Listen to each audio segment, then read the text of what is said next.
माननीय सभापति महोदय, मैं आपका आभारी हूं, आपने मुझे बोलने का अवसर दिया। माननीय सभापति महोदय, लोगों को इस बात का आश्चर्य होगा कि मैं अपने राजनीतिक जीवन में कभी मेरे छात्र जीवन में कभी भी राजनीति से मेरा कोई संपर्क समर्थन नहीं था। कुल परिस्थितियां ऐसी प्रकार की बनी कि मैं 22 साल की उम्र में नगरपालिका अध्यक्ष बन गया सर्वसम्मति से, 30 साल की उम्र में विधायक बन गया, 33 साल में राज्य में मंत्री बन गया, सांसद बन गया और 40 साल की उम्र में मुख्यमंत्री बन गया। लेकिन माननीय सभापति महोदय, मैंने हमेशा अपनी विचारधारा के मार्ग पर चला हूं। मैंने अपनी विचारधारा के साथ समझौता नहीं किया। मेरे अपने राजनीतिक जीवन में किसी के प्रति कटुता नहीं पाली। मतभेद होते थे और विचारधारा में मतभेद होंगे, लेकिन मनभेद होने की मैंने कभी उसको मौका नहीं दिया।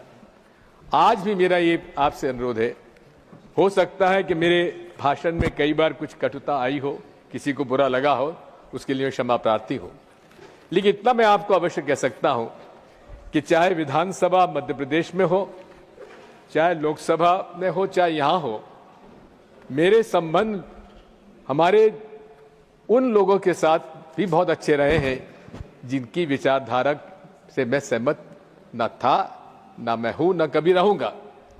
जहां तक हमारे कॉमरेड्स का सवाल है, ये कॉमरेड्स के कार्य संचालन में कुछ बात हो सकती है, लेकिन इनकी जो गरीबों के पक्ष में जो विचारधारा रहती है, हमेशा मैंने उसका समर्थन भी किया है। मैंने माननीय सभापति महोदय, मेरा सौभाग्य है कि मैं उस लोकसभा में भी रहा जिसमें अटल जी, राजीव जी रहे, इंदिरा जी ने मुझे कांग्रेस में प्रवेश दिया और चंद्रशेखर जी भी संसद में थे जब मैं वहां पर था, और इन लोगों से प्रभावित होकर ही मैंने अपना राजनीतिक सफर पूरा किया है। माननीय सभापति महोदय, मैं कभी भी सदन में कभी भी जो डिस्टर्बेंसेस होते हैं, मैं उसके पक्ष में नहीं रहा है। लोकतंत्र की बुनियाद है चर्चा, और सदन में ये सत्ता पक्ष की जवाबदारी होती है कि वो विपक्ष के साथ चर्चा करने के बाद और कोई रास्ता निकाले। इस सदन में हमारे अंसारी साहब भी अध्यक्ष रहे हैं, चेयरमैन रहे हैं। उन्होंने कोई भी बिल दिन में पास होने का मौका नहीं दिया। रास्ता निकलता है और निकलना चाहिए। यही बुनियाद है लोकतंत्र की, जिसमें आज हमें कमी देखने को मिलती है। मैं आपसे इतना अनुरोध करना चाहता हूं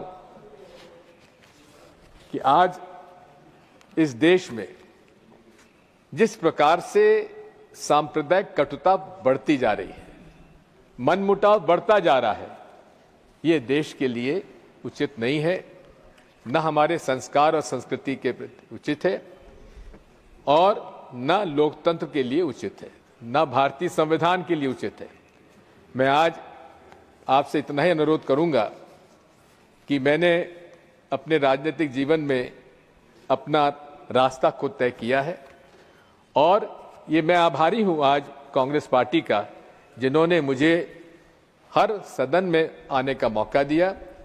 और मैं आज इस अवसर पर आपसे इतना अनुरोध करना चाहता हूं कि अटल जी की वो बात मुझे याद आती है कि मैं ना टायर्ड हूं, ना रिटायर्ड हूं, आगे चलकर हम और काम करेंगे। लेकिन आज इस समय मैं उन सभी माननीय सदस्यों के प्रति आभार व्यक्त करता हूं जिन लोगों ने मेरे लिए अच्छे शब्दों का प्रयोग किया, और मैं विश्वास दिलाता हूं कि मैं अपने राजनीतिक जीवन में, जैसा कबीर कह गए थे, कबीरा खरा बाजार में सबकी मांगे खैर, ना काहू से दोस्ती ना काहू से बैर। धन्यवाद।